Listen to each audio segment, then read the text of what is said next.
Greetings and salutations, everybody. Welcome to the best damn movie-related show on the planet, the John Campea Show, coming to you from right here on my YouTube channel. I am, of course, your host, John Campea, and it is an awesome honor and privilege, as it is every day, to have you, our international friends, gather around as we talk about our favorite things in the world, movies, movie news, TV, and streaming, and all sorts of good stuff.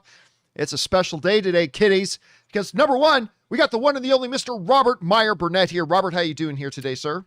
John, it's always a great day streaming with you here on the John Campea Show, but I think this day is going to be better than most. It will be better than most, and one of the reasons for that is because Rob and I aren't alone today. Guys, it's always a treat when we can have the wonderful one himself. Mr. Scott Mantz is here. Scott, how you doing today, sir? Thanks for joining us. I am so happy to be here, John, and Rob. I am pumped. We've got a lot of good news to get through, a lot of passion, a lot of energy. Who needs coffee? You don't need coffee when Scott Mantz is in the house.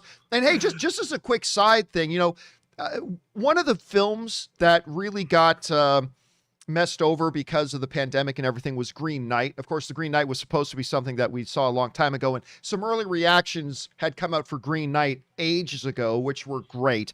More reviews are now coming out, and as expected, it looks great. I mean, the original tale of the Green Knight is something that just seems really, really cinematic. So that looks really good too. So I was reading up on that. We're going to probably talk about review once I've had a chance to see it in a few days. So it looks like they've done it again with that. But guys, listen, here's how today's show is going to go. We're going to break today's show into two parts, as we normally do.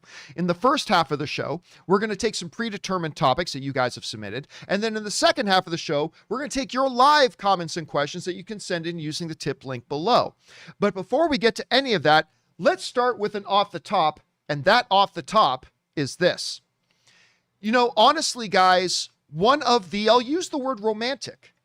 One of the most romantic stories in the world of movies, and I use the term properly here, is the story of Ghostbusters Afterlife. And I say romantic because there's a beautiful element to it here of not only is this a beloved franchise that's returning, but you have the son of the original director coming back to direct it. A son who, by the way, just happens to be probably a top 10, top 15 director to me. I mean, when you look at the films of Jason Reitman from Juno and Thank You for Smoking and Up in the Air, I mean, he's a tremendous filmmaker in his own right. Good Canadian kid, by the way. Just want to throw that out there as well. And so a lot of people have been talking about, you know, Ghostbusters Afterlife, the first kind of trailer dropped for it. Well, now a new trailer this morning has dropped for the Ghostbusters Afterlife teaser. Now, it's both at the same time very similar to the original trailer that came out a little while ago, but at the same time, it had a completely different feel to it, which is odd because sometimes, you know, they put out very similar trailers or they put out trailers that feel very different. This was a very similar trailer, and yet at the same time, it felt very different and new. Of course, that last little bit where you see the hand answering the phone and saying, you know, answering the phone and saying, we're closed. And obviously we all recognize Bill Murray's voice. But seeing the old Ghostbusters commercial, and of course, seeing whenever you get to see the Ecto-1, you get to see the car, it's always great. I mean, listen, we always say the job of a trailer is to take your excitement level wherever it is, guys, and bump it up a couple of notches. This trailer did that for me. I have not been super excited for this Ghostbusters. I've been looking forward to it. This trailer made me legit excited for it. So it was really good to see. Scott, you just had a chance to watch this trailer. Where have your expectations and excitement level for Ghostbusters Afterlife been before the trailer, and how has this trailer affected it? Okay, well, first of all, like over the last year and a half since we've been sort of home, I've watched the original Ghostbusters so many times. It's just one of those movies that, you know, even though it's a classic when it came out in '84, it's one of the best sort of like genre films ever. The way that it is a fusion of so many tones. And of course, like Bill Murray is like the quintessential Bill Murray character. And, you know, Ivan Reitman, it's one of his best movies. And it's an all-time classic, very, very watchable, absolute 4-star out of 4 movie. Ghostbusters 2, I didn't really like that much. I thought that the Paul Feig movie with the female Ghostbusters was an underrated film. I did enjoy it. I didn't think it was great. I thought the last half hour kind of fell apart into a CGI fest. But having said that, even though I've been sort of like disappointed with the other Ghostbusters movies, knowing that Jason Reitman, like you said, that the son of the guy who directed the original film is directing this reimagined reboot of Ghostbusters, like, you had me at hello with Jason Reitman. And I agree with you completely about Jason Reitman, John, because Up in the Air is his very best movie. And that movie, when it came out in 2009, was my number one movie of 2009, even over The Hurt Locker. And that movie it still holds up in the air. But watching the trailer, which I literally just watched moments before we went live today on your show, I got the chills. I got goosebumps. I got the feels with the sort of like the kids in the film. And, Paul Rudd looks like the perfect person to sort of like sort of take it over on his shoulders, at least on camera. We've been waiting for this movie for a while. I think it's going to be worth the wait. I think that Jason Reitman is not just directing a Jason Reitman movie. He's directing a Jason Reitman and Ivan Reitman movie. And I think that if there's any chance that Ghostbusters will come close to being what it was, Afterlife will bring it back to life. I got a lot of those chills too. Rob, you had a chance to watch this trailer. You and I talked a little bit beforehand, and you seemed to quite enjoy it. What was your reaction to the new trailer? I have to say that I was actually quite moved by the direction that they've taken this in. I mean, there's definitely, I dare say, an E.T. vibe in it. A single mother is trying to put together a life with her children, and she's worried about one kid. The other kid seems to be doing okay. So to me, that is a really legit human story. Well, then on the other hand, why are we here? Why are we in this town where there's no fault lines, and what's going on? And, we're talking, it's now 37 years after the original Ghostbusters took place in universe canonical time. And I guess Carrie Coon is who I love, by the way. Carrie Coon and Paul Rudd, I can't imagine a better duo in a movie together because I love them both. And watching a child, I have a soft spot for any story about nerdy kids who come into their own through their wit and their intelligence and their knowledge. And it really looks like this movie is smart. Even though it's comedic, it looks like it's a smart genre film that deals with all the things that you want to deal with, like the internet. Let's look up these Ghostbusters commercials, because why would you know about them if they're 37 years old? And so all of that, by the time you see the Ecto one in all of its glory, they bring back Slimer and the new iteration of the Stay Puft Marshmallow Men. I mean, I was kind of moved by where they're taking. To me, this is the exact kind of reboot and sequel that I love. It canonically works in universe with the original films. It gives us a brand new story with an emphasis on different plot points, and yet it still reveres where it came from. And I the same way that I thought Creed did that. And by the time you get to the phone call at the end of the trailer, I was like choked up, man. Well, let me ask you a question. Rob, are you a god? Yes. There you go. God, I am. You a god. You learned. Let me ask you guys this, though. Let me ask you guys this. In all seriousness, while a bunch of us are having a lot of nostalgia flashbacks and all this kind of stuff, there are two realities here that we have to look at. Number one, it has been a long time since those first Ghostbusters movies. It's been a long time. Number two, while I'm with you, Scott, I did not hate the most. I think people jumped because it was trendy. I think people jumped on the let's all bash on that Paul Feig Ghostbusters movie. I didn't think it was great by any stretch of the imagination, like not at all. But I remember, like, I saw that one with Schnepp, Rob, and we both walked out. We said that actually wasn't all that bad. It wasn't all that good either. There was too many cheap little flashbacks or obvious Easter eggs for the original films that kind of got away from itself. But the reality is that, deservedly or not, that Paul Feig movie was not loved. Let's just put it that way. It was not loved. So you've got a big, long gap of time since the original films. The last thing that came out with the Ghostbusters branding on it was not all that well received. Rob, I got to ask realistically, do you think the audience is hungry for this movie? Now, obviously, a lot of us hardcore guys probably are, but do you think this thing has a chance of having some decent success? I do, because I think, look, I think every audience is open to great stories well told. And you can tell from this trailer, unless they've done a spectacular job of hiding an unmitigated disaster.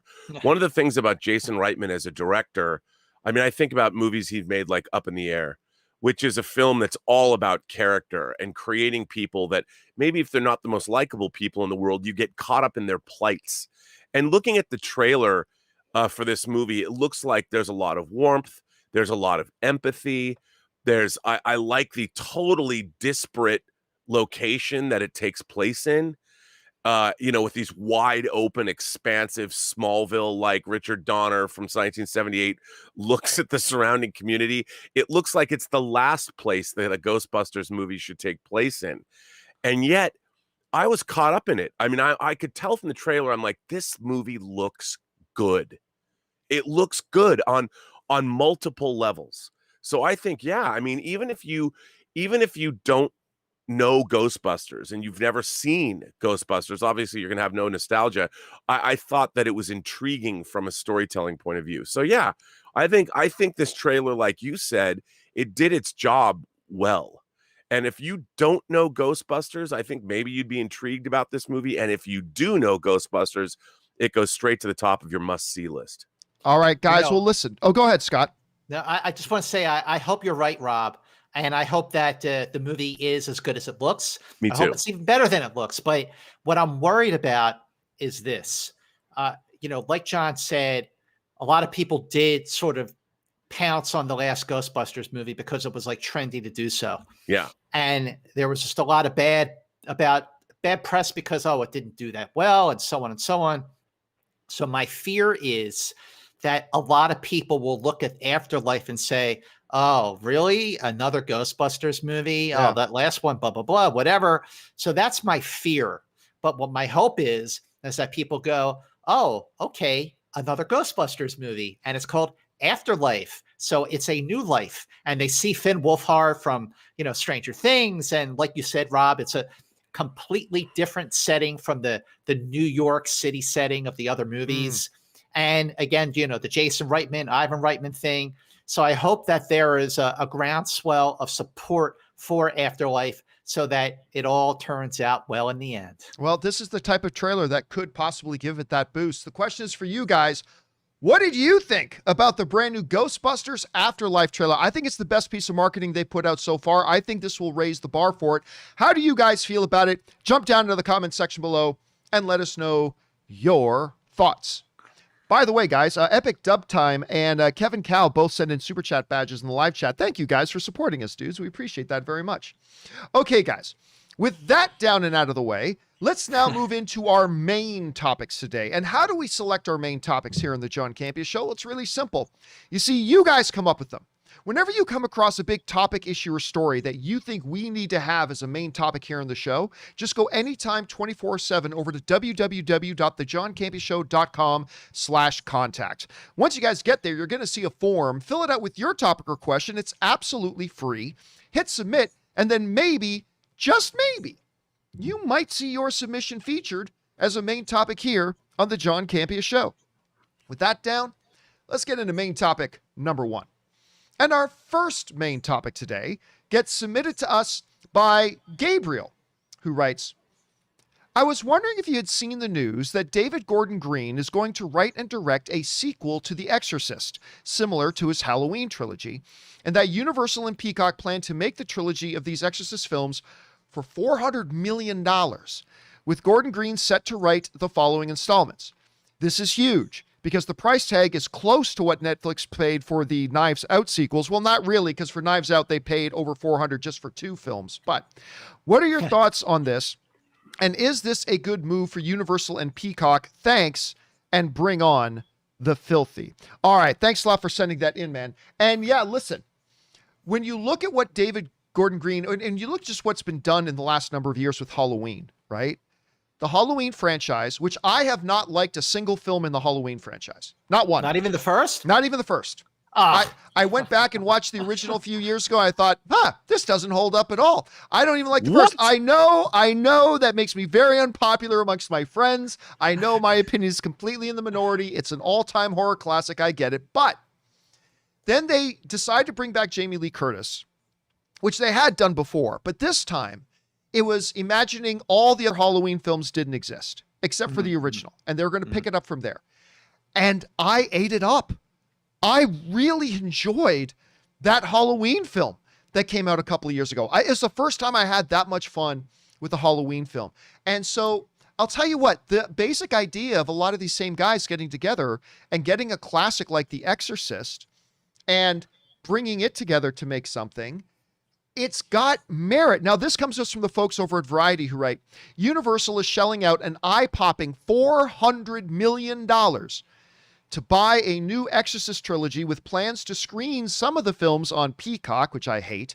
Anyway, its new streaming service. I don't hate Peacock. I just hate this plan. Anyway, its new streaming service. In a coup, Ellen Burstyn is in the Oscar-winning actress who first did Battle with the Devil in the 1973 original, will reprise her role as Chris McNeil.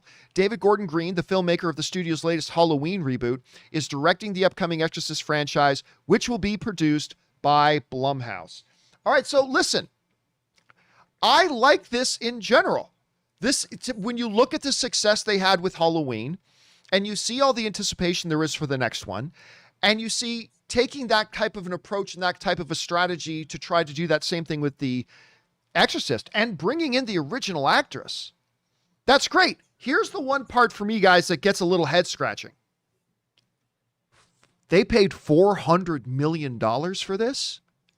400, like Knives Out, which got that, I think it was like a $426 million deal for 2 films. But that's a new film, just had all this Oscar buzz. You know, a lot of people love that movie. I love that movie. It's kind of hot. It's contemporary. I get it. But even for Knives Out, when we saw that $426 million price tag, we were like, whoa, $400 million?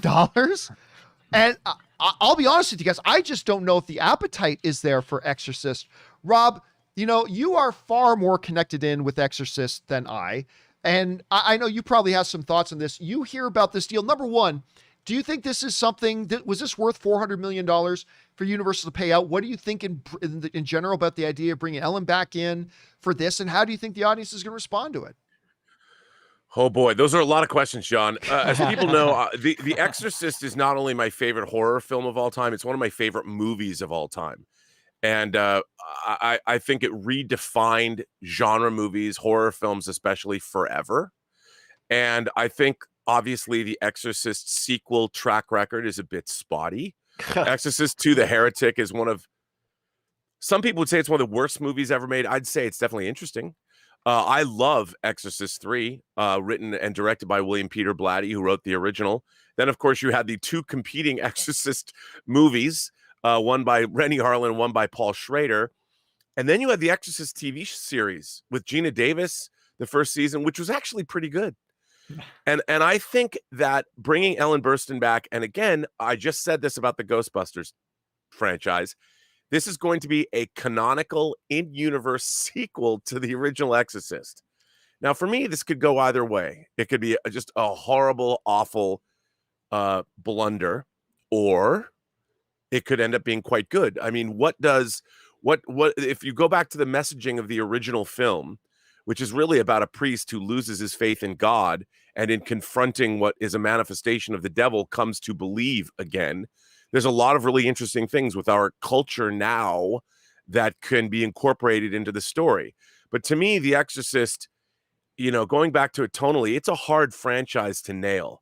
You either go too far into the spitting pea soup and having heads turn all the way around and, you know, the bad language and all of that over the top stuff. And I think that kind of misses the point.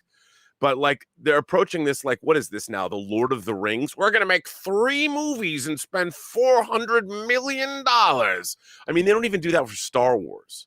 Yeah. So my question is, why? Yeah. I mean, the original Exorcist mostly is set in a house, and it's terrifying.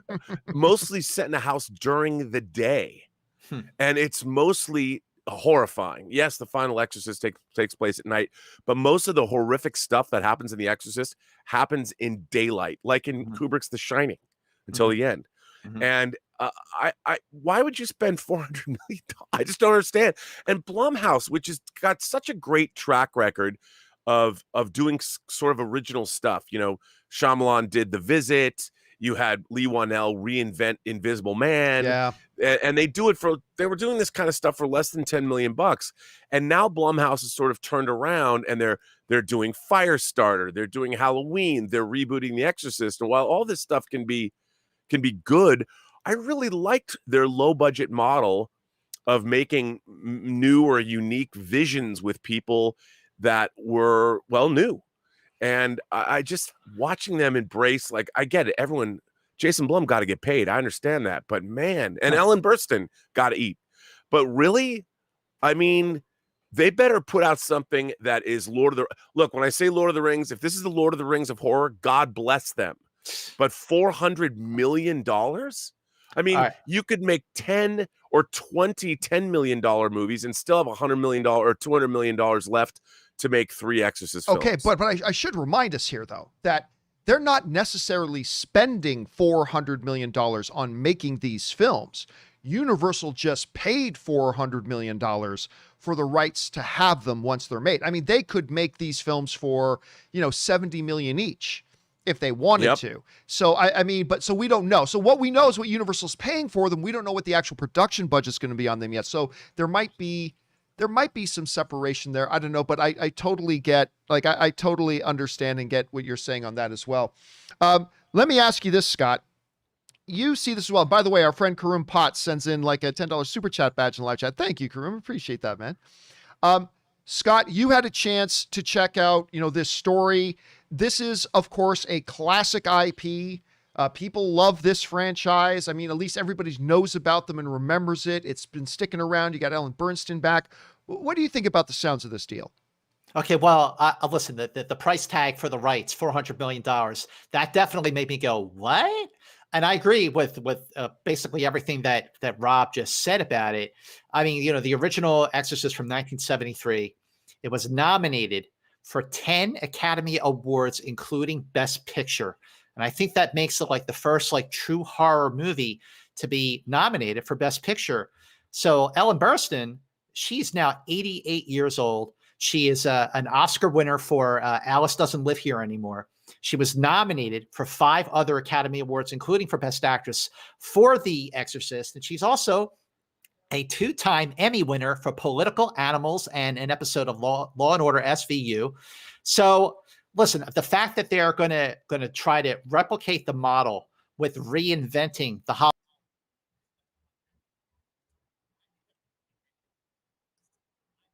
Halloween. I love the original Exorcist. And those 2 movies, along with Rosemary's Baby and The Shining, are like my all-time favorite horror movies like ever, as well as Night of the Living Dead. But I just think that like there's actually more of a chance to reinvent it because there weren't as many Exorcist sequels as there were Halloween sequels. My concern about doing an all-new Exorcist trilogy is this.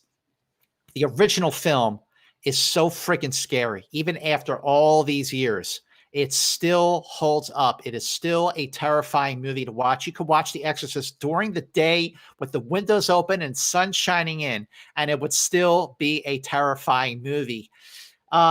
The problem is that you've had so many other films in which exorcists have taken place that they become cliched, they become conventional. It's been done over and over again. We just saw it again in the last Conjuring movie. Like even the last Conjuring just did that. Yeah. The last Conjuring movie just did that. And unfortunately, the problem is that The Last Conjuring felt like a cliche. It felt conventional. It felt like a generic Exorcist type of movie. So even though you have someone like David Gordon Green, who did a great job with 2018's Halloween, that was a movie that made $256 million worldwide. I just think like, well, what's going to be different? How is he going to make it different? How is he going to make it like so different and so relevant? Like, how is he going to make it like this is a movie that we needed? That's my biggest concern, is like, if you're going to bring back Ellen Burstyn and it's an Exorcist movie, it better be damn good. If I could just echo some of that sentiment, the one thing about the original Exorcist is it is very transgressive. When you watch it, it touches on things and does so in a way that it is truly taboo breaking. And especially for the time. Especially for the time. Even now, one of my favorite things to do, believe it or not, is I love watching teenage girls do reaction videos to The Exorcist, because it shows me the film still has power. When you watch that, these girls are like, I can't believe what I'm seeing, because we live in a society that won't go there anymore. Yeah. And if you're going to update The Exorcist, we live in a time where I don't know if our audiences are mature enough to handle it. I mean, would it become a case of hashtag call whatever, The Exorcist goes too far? I mean, there's subjects that used to be touched on routinely in movies that I don't think we can do anymore. And I'm curious as to how would I think the time is ripe to do an Exorcist and really destroy some of the boundaries that have been put up in our culture. I think we've been infantilized a little bit, all of us, and we're no longer mature enough to handle an Exorcist movie, to be honest.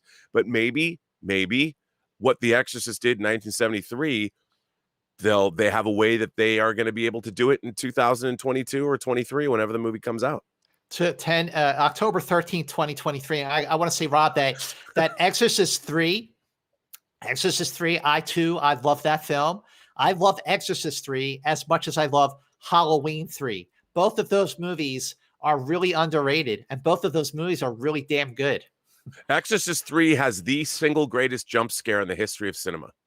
If you don't go to YouTube and watch the jump scare. No, because you've got to see it in the context of the movie, because I was in the theater opening night in Westwood when Exorcist 3 opened, and it was the very first time a jump scare got a round of applause. The entire theater, and it was the number one movie the weekend it opened, Exorcist 3. Well, anyway, guys, and it has Patrick Ewing and Fabio in a dream sequence. The question is for you guys. What do you think about these? Are huge numbers. Like, returning to do more Exorcist movies with Ellen Burstyn. That sounds great. $400 million. What are your guys' reactions to this? Jump down into the comment section below and let us know your thoughts. All right. By the way, our friend Kung Fu Hot Dog sends in a super chat badge in live chat. Thank you, Kung Fu. Appreciate that, man. Okay, guys. With that down, let's now move on to main topic what main topic are we on now? I think we're on main topic number 2. Let's move on to main topic number 2. And our second main topic today gets submitted to us by James Argenta, who writes, on Monday, that was yesterday, you mentioned that you were going to see Jungle Cruise later in the day. I did. What were your thoughts on the film, and does the film make you more excited for Black Adam with Dwayne Johnson and the director, Jaime Collet-Serra, teaming up for their second film together? All right, thanks a lot for saying that in, man. And yes, for those of you who don't know why he's asking about the director, the same director who just did Jungle Cruise is also directing Black Adam with Dwayne "The Rock" Johnson. So let's talk about Jungle Cruise for a second. Do we have to? Scott just sort of tipped his hand about what his thoughts on the movie were. So, Scott, when did you see? You saw did you see 2 days ago? You saw it Sunday? I saw it about 14 hours ago. About 14. So I saw it roughly about the same time as you, about 14 hours ago. And I'll say this. Look, I have been pessimistic about Jungle Cruise kind of from the beginning. Like, I never thought, first of all, really, you're doing a movie based on that pretty lame ride at Disneyland. But then again, they did that before with Pirates of the Caribbean, and look how that turned out. But I was never really excited about this. And then they did a big presentation on it at D23, and I was there, and they brought out Emily Blunt, and they brought out Dwayne "The Rock" Johnson, and they did some comedy together on stage, and they had a great chemistry, and they showed some stuff. And I thought, okay, this might not be so bad. I mean, I wasn't super pumped for it, but this might not be bad. Obviously, I love Emily Blunt. Who doesn't? I love Dwayne "The Rock" Johnson. But then a little while ago, they announced that they were going to make Jungle Cruise, which is the last one they have lined up to do this. They made Jungle Cruise a part of their day and date release, where it's also going to release on Disney Plus for a $30 premium charge if you want to watch it on Disney Plus. To which I said at the time, well, that tells me they don't have a lot of confidence in this movie. So whatever. So last night, I sat down and watched it. Now, I should point out, the critic ratings overall are not all that bad, actually, for Jungle Cruise. They're fairly decent, actually. Right now, it's holding a 67% on Rotten Tomatoes. Now, that's only with 30 reviews counted. That number's going to change. Whether it goes up or down, we'll have to wait and see. My general feeling on Jungle Cruise was this. It was definitely better than I thought it would be. Let me tell you a couple of things that worked for me. Number one, the chemistry, the thing that I thought would work, did work. The chemistry between Emily Blunt and Dwayne "The Rock" Johnson, it worked for me. Like, at first it was silly, but then I kind of started to feel it. And so I kind of liked it like that. Second thing, and if you had told me this in advance, I would have said it would be something that annoyed me, but it actually worked. Oh my God. I can't remember who composed this film, but you totally know that whoever the composer was sat down and just watched John Williams' Indiana Jones various scores, because the music in this is so reminiscent of Indiana Jones movies music, and that's not a bad thing. I actually found that the music stylings, while feeling very much like Indiana Jones movie music, it felt quite right in that environment. That added to it, so that was pretty neat as well. The score, John, was composed by James Newton Howard. Oh, okay. Which I was thinking was somebody else, to be honest with you. But so there you go. And I actually enjoyed the music. I thought the music worked with what they were doing on screen. Another thing is just the overall idea. Listen, I'm a sucker for just a good adventure, just a good, straightforward adventure. A couple people come across a quest, go on that quest to try to accomplish it. That's great. And so overall, I didn't mind it. I honestly did not mind Jungle Cruise. Am I going to rush out to watch it again? Probably not. Would I say it's worth the $30 premium price to pay at home and not even get a theatrical experience out of it? No, I don't think it's worth that at all. But overall, I didn't think it was bad. A couple of things that really stood out to me as big negatives, though. Number one, the CGI is questionable. Mm-hmm. I mean, I'll just say that's the kindest way I know how to put it. The CGI is questionable. What they were trying to do with the CGI, like there's a big cat in this movie. That's a significant character. And the cat was adorable, but the CG on the cat could have been a lot better. CG on the cat, or CG on most of the things, the villains and all that kind of stuff could have been better too. Oh, one other positive thing I got to say about this movie. I love Jesse Plemons in it. I knew I was going to like him from the trailers. He was just, there was something about his character that I absolutely loved as the big main bad guy. And so that was great. But then, you know, the Paul Giamatti character was just a one-dimensional stereotype joke. The tribesmen that they come across in the jungle just turned out to be an eye-rolling kind of a joke. The goal of the thing ultimately started to develop so many plot holes, it was hard to get through. So, yeah, look, do I think Jungle Cruise was a really good movie? No. But was it as bad as I thought it was going to be? No. And at the end of the day, I ended up mildly enjoying myself watching it. There was just enough there to keep a decent little smile on my face throughout. And overall, I didn't mind it. But is it great? No. Scott, I know you obviously had a chance to see this film as well. I know you're a big fan of Dwayne "The Rock" Johnson. I know you love Emily Blunt. I know this is a movie. I thought to myself, Scott Mantz is going to love this movie. And I'll have to argue with him that it's not as good as he thinks it is. But, you know, tell everybody how much you love this film. Okay, well, first of all, I did not love this film. And I agree with I agree with everything you said, John. I agree with everything you said, even the praises for things like the score, for the chemistry between Emily Blunt, who I do love, and Dwayne Johnson, who I think is great.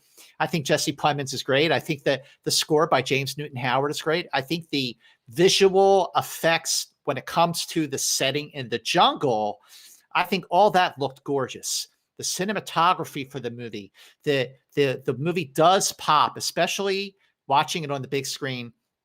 I just thought to myself, this is a great looking film. The problem I have with it is the plotting. It was a convoluted movie. The problem I had with it, in addition, was the pacing and how busy it got in the last third of the movie. Yeah. And it started off, okay, what I liked about it, the way it started off, it felt like a cross between Romancing the Stone and Indiana Jones and the first Pirates of the Caribbean movie, which is a good one. But then by the end of the film, it turned into the other 4 Pirates of the Caribbean movies because it just turned into a mess. It was all over the place. Like you pointed out, and I agree with you, the CGI just looked a little too phony. And I just stopped caring about what was going on. Now, overall, it does have a very family-friendly feel, as it should, because it is based on a Disney theme park ride. I think it is the perfect kind of movie for families to go see in theaters. I mean, you could watch it at home with the $30, but I would say if you are going to go and spend the money, see it in a theater. And I think that because of the pacing, because of the family-friendly tone, I think the kids will like it and grown-ups will tolerate it. The thing that worked for me was Emily Blunt and Dwayne Johnson. Their back and forth, their chemistry, their volley.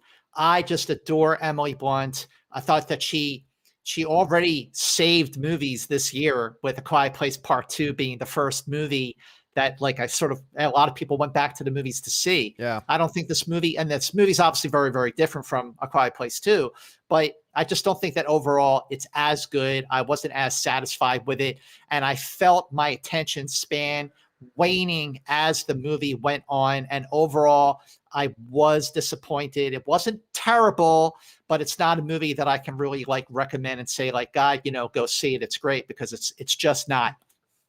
I think I like the way you put that. It's not a movie I can recommend, but at the same time, if you're parents with a couple of kids and they're interested in it, this is a pretty safe, can be mildly enjoyable for the family to go out and watch in the theater together, but not much more than that. It's just not. I see a bunch of people in the live chat asking me, but was it better than Snake Eyes? Yes, it's better than Snake Eyes. Yes, I will say it is better than Snake Eyes. I will give it that, but yeah, unfortunately, not a great film, but to me, passable. So check it out if you want, but I can't necessarily give it a recommendation, even though I had a mildly decent time with it. The question is for you guys. Rob, by the way, I'm not going to Rob's because Rob hasn't had a chance to see it yet, so I'm not going to put Rob on the spot. But the question is for you guys. Have you guys been looking forward to seeing this new Jungle Cruise? There's certainly things to look forward to in it, and your response to it may be different than mine and Scott's. Overall, not great, but not terribly bad either. But anyway, guys, where are your expectations for this film? Jump on down to the comment section below and let us know your thoughts. All right, guys. With that down, let's move on to main topic number 3, shall we? And our third main topic today gets submitted to us by Dylan's Dialogue. And Dylan's Dialogue writes, The Hollywood Reporter released an article stating that a Pokemon live-action series is in early development at Netflix. The article also stated that Lucifer showrunner Joe Henderson led a writer's room for the project about a month ago. With Detective Pikachu making $433 million worldwide, does this show have a chance at being greenlit? What are your thoughts? Thanks, and have a fantastic day. All right, Dylan, thanks a lot for sending that in, man. And yeah, listen, Detective Pikachu was a movie that came out that, I was just kind of had some enthusiasm for it because Ryan Reynolds was doing the voice. Some of the trailers were pretty cute. The movie wasn't great. And while it made $433 million, it wasn't quite enough, and it wasn't really what the studio was expecting. They were expecting more, to the point that one of the co-stars of the movie recently came out and said they don't actually think a sequel is going to get made. So it looks like a sequel for a Detective Pikachu has been shelved. However, in that context and background, the surprising news kind of came out that Netflix may be looking at doing some live action stuff. This comes to us from the folks over at the Hollywood Reporter who write, a live action Pokemon series is in the works at Netflix. A TV project based on the wildly popular trading cards and video games is in early development at the streaming channel. Sources confirm.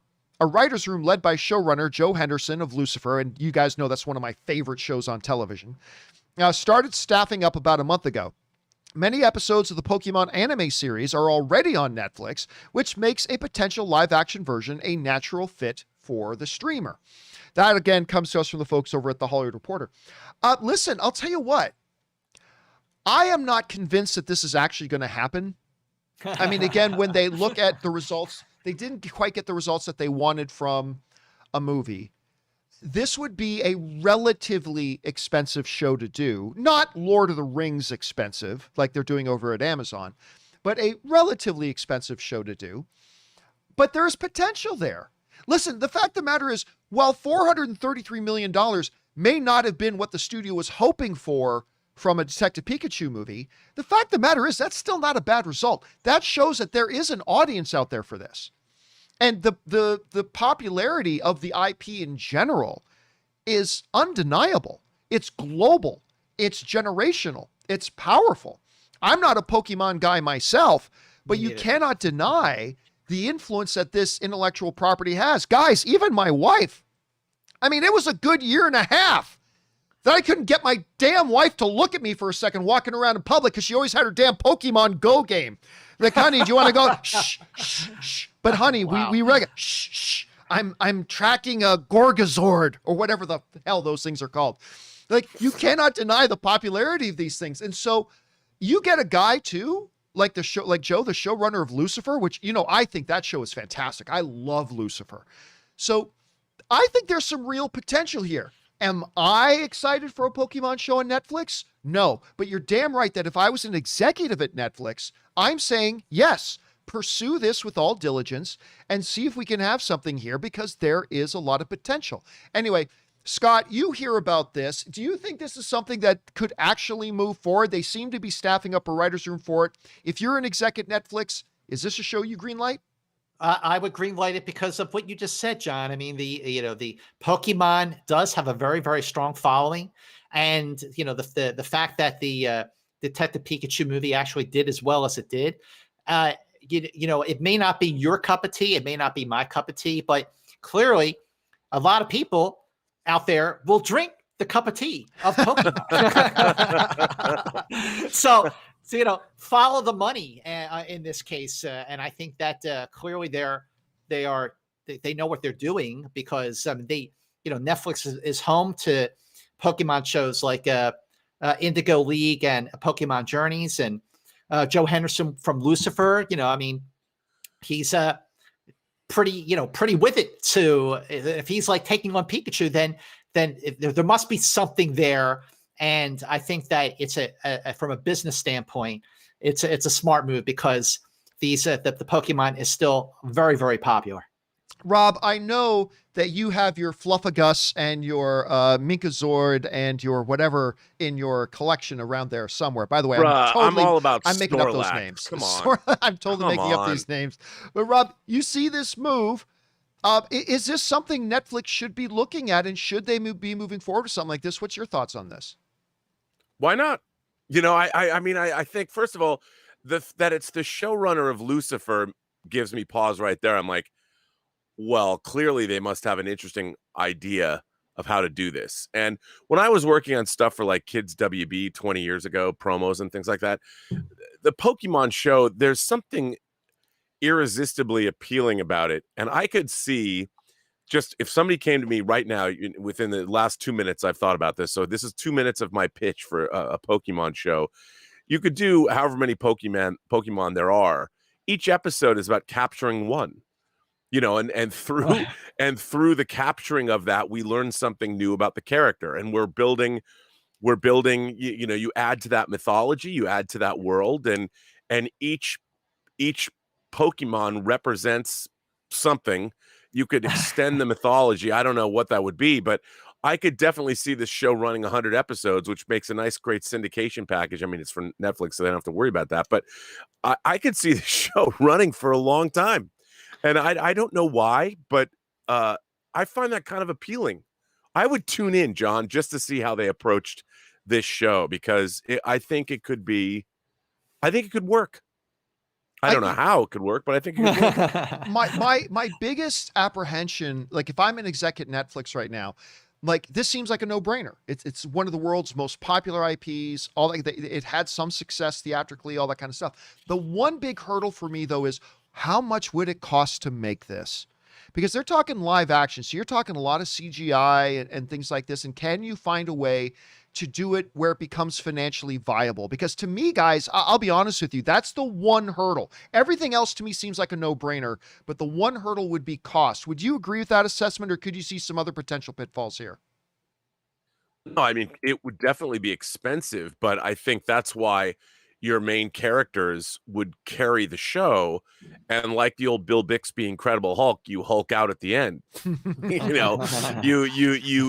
judiciously, because you're going to have Pokemon battles in every episode, and I think you have to have you need a really strong showrunner who needs to know how to use the CG and make it work. But I think it can be something that could definitely be interesting. I mean, I go back and I think about something like, it just celebrated an anniversary, but Scott Pilgrim versus the World.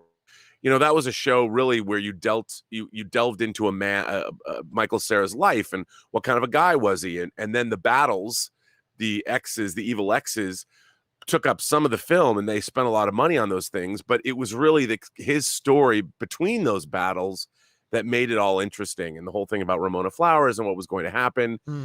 And I think if Pokemon was approached the same way, what you're going to be, look, this means the characters better be compelling. That's all I can say. Hey, look, I mean, it's got to be a great main character and a great cast of secondary characters. It's got to be the friends of Gotta Catch 'Em All action, I guess. I still want a Sex Bob-omb album. I want a Sex Bob-omb actual real album to come out. I do too. At some point. Well, listen, guys, the question is for you. What do you think about this? Now, maybe for some of you, Pokemon isn't your cup of tea and everything. Like, it's not for probably a lot of us, but you cannot deny this is a globally popular IP. If you're an executive at Netflix, what do you do? Whatever your thoughts are, guys, jump on down to the comment section below and leave us your thoughts. All right, guys. With that down, let's move on to main topic number 4. And our fourth main topic today gets submitted to us by Fenton Wilkes, who writes, "Hey guys, so both F9 and Black Widow failed to hit the $100 million opening weekend mark, with movies like Spider-Man, Dune, Eternals, Bond, Shang-Chi, Halloween, Venom 2, Suicide Squad, and others. Which movies do you think have the best chance at hitting that milestone? Thanks, and bring on the filthy." All right, thanks a lot for saying that. That's a great question. That's a great question. It is a great question. It's one that's come up a bunch here. Now, first of all, I don't think when you look at Fast 9, which is obviously a movie I detested. I hated that movie, even though I'm a big Fast and the Furious franchise fan, but that movie was terrible. And, but I don't think you can call Fast 9, I don't think you should use the word failure when talking about its spy. Yeah, it failed to hit $100 million. Remember, that was the biggest when it came out at the time. That was by far the biggest opening weekend in the pandemic recovery era. By far. That still has a lot of things it was fighting against. And as much as I don't like Fast 9, I don't think you can deny that $70 million that it made its opening weekend. It was a very impressive number. Black Widow came out and then exceeded that, made $80 million. A good number for an opening weekend. Normally for a Marvel film? No, probably not. But again, in the post-pandemic recovery era, it was the best we'd ever seen. So I don't think you should use the word failure for that. But still, neither of those films, which under normal circumstances probably could have made $100 million in their sleep on opening weekend, neither of them did. Which leaves us with the question, which film will be the first to actually do? There's two questions. Which ones actually have a decent shot at making $100 million opening weekend? And then the second question is, what's going to be the first film to do it? These are questions that have come up a little bit off and on over the past couple of weeks, but I like the fact that Fenton sent this in because it gives us a chance to really sit down here and do a little bit of a deep dive on it. So I put together a little bit of a list, guys. Let's jump on over to the Campea classroom for a second here, shall we? I put together a little bit of a list of the films coming out that I think are at least in the discussion to make $100 million opening weekend. So guys, here's what I'm going to do. I'm going to mention a movie, mention the date, and I want you to give just a quick thought and give me a percentage chance that that film has of making $100 million opening weekend. And then once we go through all of them, we'll get into the discussion about which will be the first one to actually do it. Sound good? Okay. Sounds good. Here's what we're going to do. We're going to start things off here with one that's opening up this weekend. Jungle Cruise opening on July the 30th. I will start things off. I don't think this thing would have made $100 million anyway. So I'm going to set this thing at a 8% chance, especially when you consider the fact that it's going to be available at home as well for people using Disney Plus who want to be suckers and shell out the extra $30 to watch it. So I'm going to sit it, let me adjust it. I'm going to sit it at 8%. Yes, 8% is what I'm going to set Jungle Cruise at. Rob, chances that Jungle Cruise makes $100 million opening weekend? 0. Absolute 0. Rob's going for the goose egg. Scott Mance. With Rob on this, absolute 0. Absolute 0. I'm going to stick with the 8%. So we're going to, let me see here. We're going 0, 0, and 8. That's what we're going to say on that one. 0, 0, and 8. All right, that comes up next. August 6th, coming up here soon, guys. The reactions have been fantastic. Suicide Squad under the direction of James Gunn. Yesterday we were just talking about the fact that on top of all the other great reactions, I just had a producer friend of mine who's produced a number of movies you guys have seen. And he told me that he thought it was a top 3 best comic book movie ever. Now, wow. I haven't seen it myself. Scott, I don't know if you've seen it. Not yet. Okay, so let's put it this way. Suicide Squad. I want to say hi. I do. But the fact of the matter is this thing is a part of the ultimate Warner Brothers backstabbing of their partners and their talent. And they're also putting this thing out on HBO Max at the same time. I think that's going to hurt it. Still, I'm going to give this thing a 45% chance that it's going to hit that $100 million mark on opening weekend. Rob, what chance do you think Suicide Squad has? Dude, after hearing the ecstatic reactions from people over the last couple of days because they saw that IMAX screening at IMAX headquarters, I'm going to go 75%. 75%. 75. I think it's going to come out of nowhere. It's going to storm the gates, and I think that there's a possibility that the irreverent, gory action and Starro, who I can't believe we're actually going to see in a live action movie, could triumph. All right. So Rob is going in for 75%. Scott Mance, what about you? I would have said that if we weren't going backwards with the pandemic recovery, I would have been there with Rob. But we are going backwards with the pandemic recovery, unfortunately. And we just don't know what it's going to be like on August 6th. Things are happening very, very fast. And, if cases keep going up, people might get spooked into going back before they go back to the theaters again. They might opt to watch this on HBO Max. So I think Suicide Squad has about a 25% chance of crossing 100 million. And by the way, that 25% is very, very generous and optimistic. All right. So we got 45, 75, and 25. All right. So let's move on, guys. Next one up is coming out on August 13th. We're hearing some good reactions to this. You got one of the biggest movie stars in the world and Ryan Reynolds in it, teaming up with Taika Waititi. They just did one of the best marketing things I've ever seen with Deadpool and Korg doing a trailer reaction for it. Free Guy. I don't know why I put a plural in there like guys. Let me take that out. Free Guy opens on August 13th. I will come out here. Listen, while I think this movie could be great, I don't sense a huge groundswell of excitement for it. So I'm going to go 20% that Free Guy opens to $100 million. Scott, let's start with you on this one. What's the chances Free Guy gets $100 million? I'm excited to see it. I love Ryan Reynolds. I even loved him in the Hitman's Bodyguard's Wife, even though that movie wasn't very good. I liked him in it. It's just not $100 million movie. 0%. 0% from Rob. What about you, Russ? Or 0% from Scott. Rob, what about you?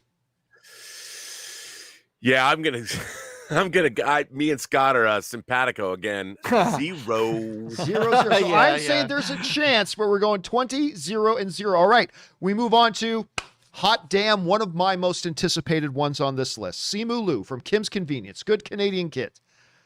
September 3rd, Shang-Chi is coming out. Now, this is going to be unlike Black Widow.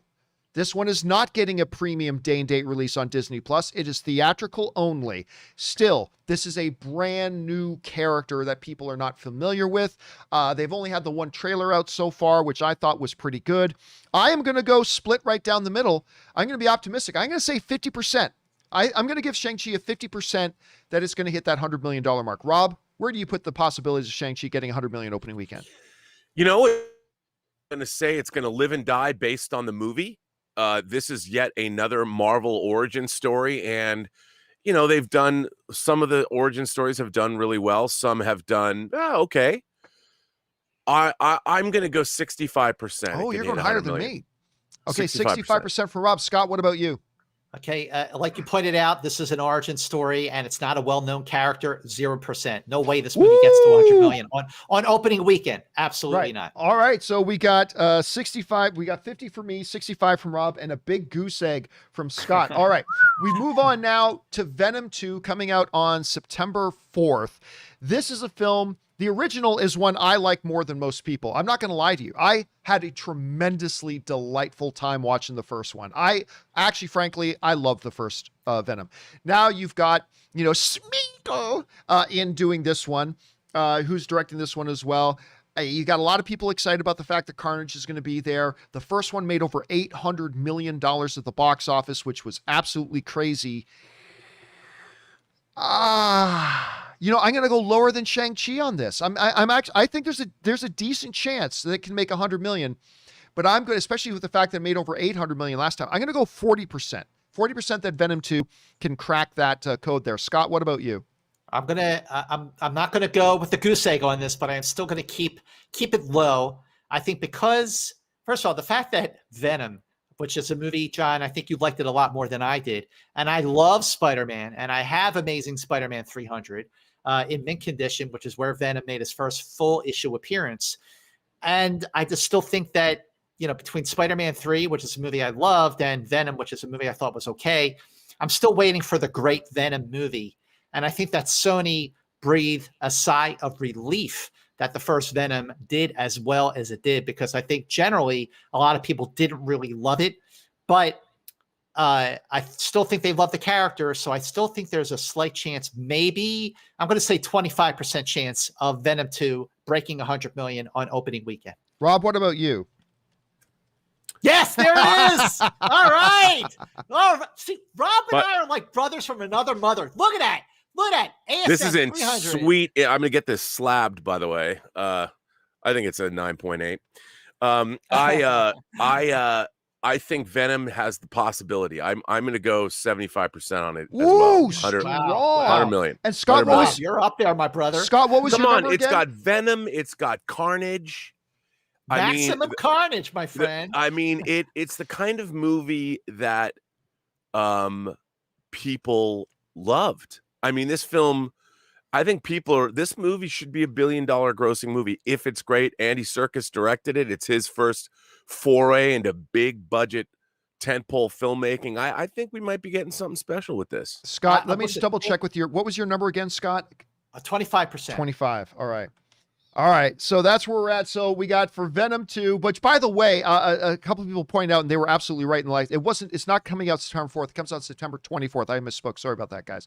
All right. So I'm giving it a 40. Rob gives it a 75. Scott gives it a 25. All right. We move on now to, honestly, this is one that I really don't even know that I should have on this list, but it could have the potential to surprise us. And that is the Sopranos prequel movie, The Many Saints of Newark. Now, the trailer just came out for it, and the trailer was spectacular and got a lot of people excited. And, when I'm thinking about putting it on this list, I thought, man, a lot of people watch The Sopranos. That is probably, Game of Thrones just took over the crown for the most decorated one of all time. But before the Game of Thrones took over the most decorated awards-laden show in history, Sopranos held that title, I believe. And it is a very, very popular show. I'm still going to go very, very low on it, and I'm going to give it a 10% chance, only because I think I might be underestimating the nostalgia value and how many people love the original series. So I'm going to go 10%. Rob, I'm giving Many Saints of Newark a 10% to get 100 million opening weekend. What about you? I look, this is no reflection on the trailer or the movie, but there's no way under anything on God's green earth this movie is going to make $100 million opening weekend, because it's missing the kid element. You know, it's not like superhero movies. This is a film for adults. This is for people that know the Sopranos series. I mean, yeah, and if you like crime thrillers, this is not a blockbuster.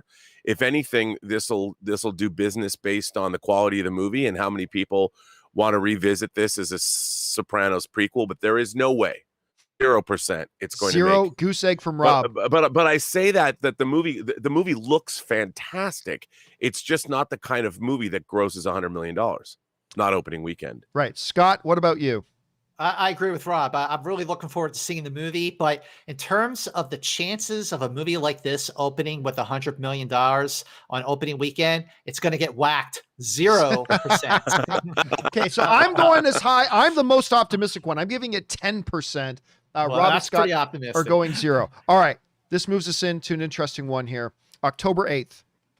A movie that was supposed to come out, I believe, in 2007. At least that's what it feels like at this point. We've got James Bond, No Time to Die, finally coming out in theaters on October 8th. Listen, with just the fact that it's a Bond film, which have been doing, these are films that have been doing fantastic financial numbers, even the not so good ones under the Daniel Craig era. And a lot of people with a lot of pent up energy waiting for this one to come. This one, I think, has a fairly decent chance. I'm going to go at the highest number I've given so far. I'm going to give it a 75% that James Bond, No Time to Die is going to come out with that $100 million mark. Again, not 100%, but I'm going to give it a strong 75%. Scott, James Bond is coming out. What do you think? What are the chances? Okay, finally, John, you brought up a movie that actually does pique my interest in terms of crossing $100 million on its opening weekend. But let's just look at the last couple of Bond movies. So 2015's Spectre opened with $70.4 million. 2012's Skyfall opened with $88.4 million domestically. So these are Bond movies that opened under normal circumstances, and they did not crack $100 million on opening weekend. Good point. So in a post-pandemic, we're still in it. In a pandemic recovery period, do I think that No Time to Die is going to do better than the last two Bond movies, which opened in normal times? Possibly, and the reason for that is because we've been waiting for this movie for more than a year and a half now, and it is going to be the 25th official James Bond film, and that doesn't include Never Say Never Again or the Peter Sellers version of Casino Royale, but because people have been just like, this is the movie that people really, really, really been waiting for. So as long as more theaters are open, as long as theaters are at capacity at 100%, I think it does have the best chance to cross $100 million. But even so, just looking at the numbers for the last two films, I'm going to keep this one on the conservative side of my prediction here. I'm still going to keep it around 25%. 25%. Rob, I know this is one you have been looking forward to for so long. You've been totally excited. Whatever money it makes on opening weekend, some of that money is going to be yours, obviously. So what are the chances that this new James Bond movie that's finally coming out can hit that $100 million mark? Well, I got to go with what Scott said. And again, you know, the James Bond franchise is a franchise that is old. And the reason a movie like Skyfall, which went on to gross over $1 billion, the reason that those movies, if you look at the American box office grosses of the last 10 years of Bond films, they are significantly outgrossed in foreign territories than they are here. And I think it's really because our youth-oriented culture does not think of James Bond as their own franchise. Mm-hmm. It's a franchise that came from mom's or grandpa's generation, and they go see them because they're handsomely produced. But it's, even if you look at the American box office for the Daniel Craig run, respectable. Look, it's my second most eagerly awaited movie of 2020. That's now my second most eagerly awaited movie of 2021. I would love to say, yay, James Bond, because it's one of my favorite franchises. But again, as Scott so ably pointed out, maybe 50%. I'll give it a 50% chance of breaking 100 million. I mean, look, to me, the film looks fantastic, and I think it has the potential of being the best. I mean, to me, Casino Royale is by far the best of the Craig Bonds. I know Skyfall lovers, but I love Skyfall. Yeah, and I'm just going to say that this movie looks fantastic to me. It looks like it delivers the goods. And Cary Fukunaga is a great director, and I think this is going to be a great movie, but I just don't think it's going to make it, John. Yeah. I still think that I think you guys are underestimating a little bit. I mean, Rob, you're not all that far off from me. You're only 25% off from me, but I think we're underestimating a little bit the effect that the delays. Now, normally delays can hurt a film. I think this has just built up the anticipation for it. So we will see. We'll see. So I'm going 75%. I'm going 75%. Rob is going 50%. Scott is going in at 25%. All right, this moves us on to an interesting one. In Halloween Kills, opening on October 15th, this is the most financially successful Halloween film of all time. It opened to over $70 million. Actually, if I go and look it up properly here, I think it opened to $76 million. Wow. Like, which is just insane. That's insane.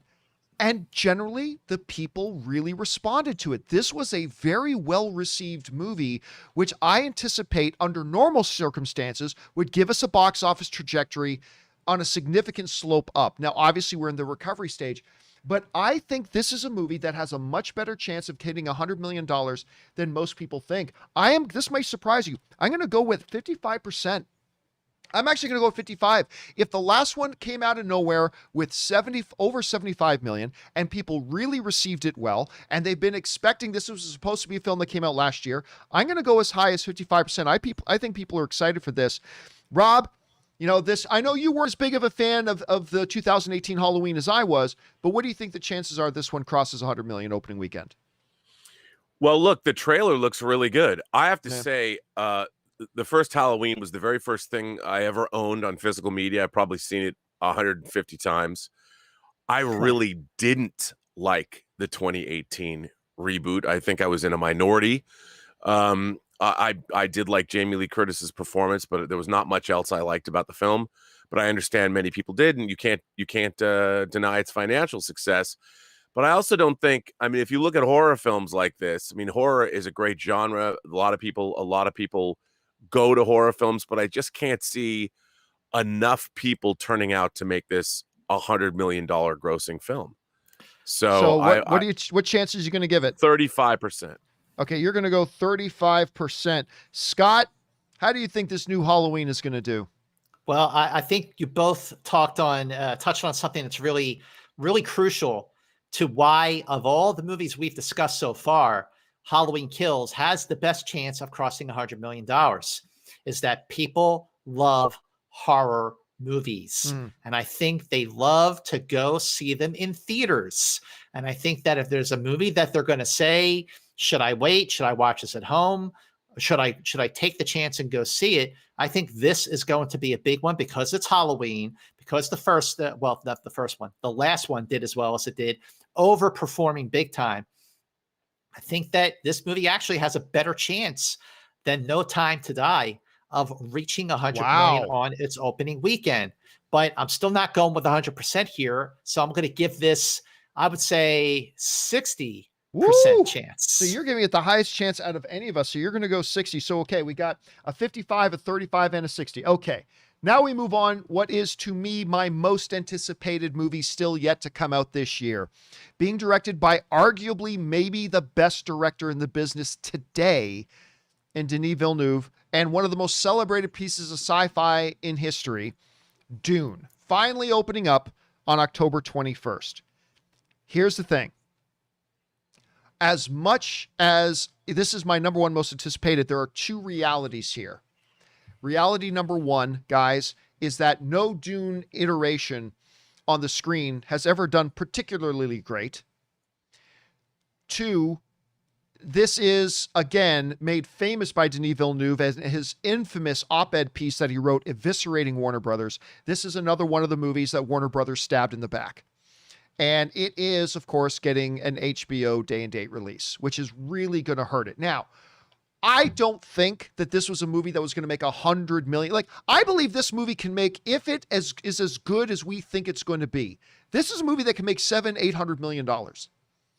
If it's as good as I believe it can be. But that is predicated on the assumption that it comes out on opening weekend and word of mouth starts to spread like wildfire. I don't think a ton of people are going to go opening weekend, even without the HBO Max factor. So as much as I think this is probably going to be the best film to come out in the remainder of the year, I have to actually only go with a paltry 15% chance that Dune hits 100 million opening weekend. If it's as good as we think it's going to be, word of mouth can spread like wildfire, and I think it can do very well financially overall, but I just don't see that initial rush to go there, especially with the HBO factor. Rob, I know this is your most anticipated film remaining this year. What do you think the chances are that Dune can hit $100 million? Well, again, my first inclination would be to say yes, but obviously the things that you brought up, I mean, Dune is not something, even 20, what was it? Actually, it was 37 years ago, same year as Ghostbusters came out, 1984. Christmas of 84, we had 2010 and Dune opening within a couple weeks of each other. And 37 years ago, I was a big Dune fan. I mean, in the 80s, you had God Emperor of Dune, Heretics of Dune, and then in 1985, Chapter House Dune, which was the last Herbert Dune book came out. So Dune was part of the, you couldn't be a sci-fi fan and not be aware of Dune, or at least read the book. That's not so true nowadays. I mean, people don't know Dune. And even though the movie is old and questionable at best, and we've had miniseries, people don't know Dune. And look, the recent trailer blew me away. The people that saw the presentation that was in IMAX last week were all blown away by it. I think now in our post Lord of the Rings, post Game of Thrones world, where we have these big, sprawling, very detailed fantasy worlds, Dune is primed to come out with or for an audience that gets what's happening. So there's never been a better time to release a Dune movie, but it doesn't appear to be the popcorn spectacle that people want. It's a thoughtful movie that requires an audience, brings a lot of themselves and their intelligence into it. It's going to ask you to work for it a little bit. And as much as I want to say it's going to make 100, I'm only going to go 50% on it. I hope it does, because I want to see more movies in this series. I want to see the Benny Gesserit show. Yeah. Very interesting. Rob's going to go 50%. I'm going 50 because hope springs eternal. And I want the movie-going audience to step up to the plate when they are given something as handsomely mounted as this appears to be. But, who are we kidding? Now it's playing at Venice, is it not, Scott? Is yes. Dune? Yep. Okay, and when is that screening in Venice? Okay, so it's screening in Venice. The last week of August, and then it's going to be in the Toronto Film Festival, right? Which probably means, if I had to guess, because I go to the Telluride every year, that it will also screen at the Telluride Film Festival.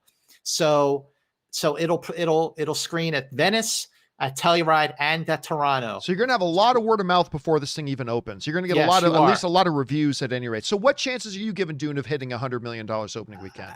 Listen, I'm just going to cut to the chase and say 0%. And here's why. First of all, I love Dune. Rob, I'm right there with you. 1984 was the second greatest geek year ever because of movies like Dune and Temple of Doom, and 2010 Space Odyssey 2, which is an underrated movie. But I don't think, like you said, Rob, this is not a popcorn spectacle kind of movie. And Denis Villeneuve, I agree with you, John. I think he is definitely one of the very best directors working today. I love Blade Runner 2049. I loved Arrival. I love Prisoners. And the problem is this. Blade Runner 2049, which miraculously was a movie that was just as good as its predecessor, the original Blade Runner. And that is a very, very bold statement, because Blade Runner is like one of my favorite movies ever. It's up there at number one, tied with Close Encounters of the Third Kind. Blade Runner 2049 only opened with $32.7 million domestically, and it made $259 million worldwide. So not only do I not think that Dune, not only will it not open with $100 million, I hate to say this, I don't think it's going to make $100 million domestically total. Wow. I'm not saying I want it to. I'm not saying I don't want it to. I can't wait to see Dune. Are you kidding me? But I will say that of all the movies we discussed so far, fellas, we have not gotten to yet my most anticipated movie of 2021 yet. All right, so Scott is going with a big goose egg on that. And it's going to be a huge hurdle to overcome. It really for opening weekend. Again, I think if this thing is as good as we hope it is, and that's a big if, that's a huge if, but if it's as good as we hope it is, and the response comes out of Venice and Toronto and Telluride, and everybody's saying this thing is like Oscar contender, best picture of the year material, I think this thing can make 250 million domestically overall, but I just don't see it, no matter what, hitting that 100, especially with the HBO thing. I even without the HBO thing, I still don't think it makes 100 million opening weekend. I'm going to cap it at 15%. So we got listen, we're all over the place in this one. I'm 15, Rob's as high as 50, Scott is down at the goose egg. All right, we move on to the next Marvel film on this list, Eternals. Now, of course, Eternals is being directed by the reigning, defending best director in the world right now in Chloe Zhao. She is, of course, the reigning, defending best director of the Directors Guild of America and, of course, reigning Oscar best director as well. She got a lot of pop with Nomadland, one of my favorite films of the last 4 or 5 years. I love Nomadland. The first trailer was received pretty well, but again, it was just a first kind of teaser trailer. It didn't really do a lot there, but when you look at the cast, you look at the scope, and you look at the month that it's coming out in November, I think there's a lot of promise and potential here. I'm still going to, though, because it is an origin film, this is an introduction film, I think there's a pretty decent chance, but I'm still going to cap it at 45%. I'm going to cap Eternals hitting over 100 million opening weekend at 45%. How well it can do overall depends on how good the film is. Scott, this is another introduction one. We're coming off Shang-Chi. This is going to be another Origins kind of thing. What do you think Eternals' chances are of hitting that $100 million mark? Okay, yeah, it is an origin film, but it is an origin movie of a team of superheroes, Correct. Like X-Men, like Fantastic Four. But let's focus on the X-Men side of it, because at least those movies are actually pretty good. So you're right; it's directed by Oscar-winning director Chloe Zhao. But it is a team, and I think that by November, if the going backwards part of the pandemic recovery starts to move forwards again, by the time you get to this point in November and you're in the holiday season now, I think that's going to boost the chances of Eternal to maybe breaking $100 million on its opening weekend.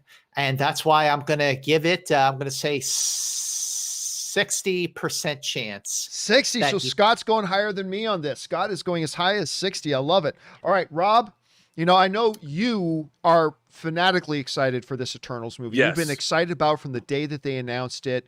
But realistically, all things considered, what are the chances this thing hits $100 million opening weekend?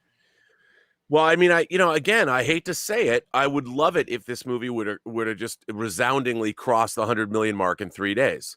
I think this is a film that, especially, we are sort of in the midst of a Marvel backlash, and I think of all the movies coming out, this is probably the one people know the least about.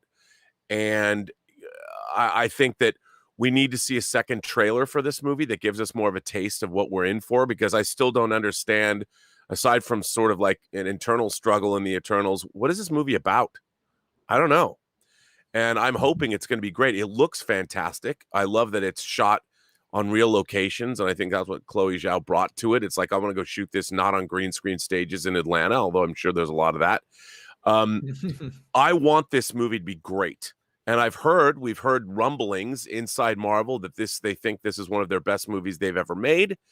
If that's true, that would be amazing. But I guess this does not look like the popcorn thriller that people expect from, say, Marvel. It looks like it's more contemplative. Maybe it's a little bit more adult in its messaging. I don't know, because I don't know enough about it. But I just don't think it's going to get to 100 million its opening weekend. So give us Unless Rob, you don't get Chloe Zhao to direct a movie and expect a conventional superhero movie. So of course it's going to be different, and it should be different. Yes, so I give agree us a number, 100%. Rob. 35%. 35%. And by the way, I do want to point out one more thing, because Rob just alluded to it here. Now, just because these people felt this doesn't mean it's the way it is. But I have heard from two separate people, and Rob, I know you've heard from this as well, and Scott, maybe you have too, that there are people over at Marvel that feel that this is the best film they've ever made. Now, that doesn't mean we're going to think it's the best film they ever made, but they are very, very big on this movie. But will that affect the opening weekend as much? We'll have to wait and see. All right, let's move on to a film that we just talked about. Ghostbusters Afterlife. Now, look, honestly, I'm a little bit iffy about putting this one even on the list of possibilities, but there are a few things going in its benefit. There is a huge nostalgia factor that goes with it. The trailer is quite good. So it's got a few things going with it. I am still going to be very pessimistic on it. I'm going to give it a 5% chance, Ghostbusters Afterlife, of making $100 million opening weekend. And again, that's just because of an optimism that the nostalgia factor is going to be enough to draw a lot of people in, but I can't go any higher than 5, to be honest with you. Rob, what about you? What are the chances Ghostbusters Afterlife makes $100 million opening weekend? I don't know, man. I mean, I got to say, real response to this trailer. And Ghostbusters is that 4-quadrant movie. Everybody loves Ghostbusters. I could see it as a big family event. Is it opening over Thanksgiving? Is that when it is? I don't know when American Thanksgiving is. It's opening on November 11th. So you guys tell me. It's a little early. I'm going to go high on this one. I'm going to go 75%. Whoa. 75%, it might hit 100 million. 75? So that's the biggest gap between our guesses so far, because I'm going 5%. You're going 75%. All right. That's one of your highest numbers so far. Okay, Scott, what about you? What are the chances that Ghostbusters Afterlife makes $100 million? You know what, guys? Are you hungry? Are you hungry? Very hungry. Are you hungry? Very hungry. Yeah, okay, man. because feed it up. When we're done with the show, I'm going to take all the goose eggs that I've been laying, and I'm going to make us a big grand slam breakfast, because I'm laying another one right now. I'm very excited about Ghostbusters Afterlife after seeing that trailer. But I just don't think that the nostalgia factor will be enough to help this movie cross 100 million, especially after like the last movie just had such a bad rap. But I do think, and I hope, that the word of mouth is strong enough that it will have legs, and it will do well in the long run. All right, so we got 0 for Scott, 5% for me, and 75% from Robert Meyer Burnett. Watch him make fools out of all of us. All right, next one up. This is an interesting one. This could go a lot of different ways, and I'm really curious to hear what you guys' thoughts on this are going to be. Top Gun Maverick. Now, look, I have been very much looking forward to a new Top Gun for, I don't know, 20 years. I've been looking forward to doing another one.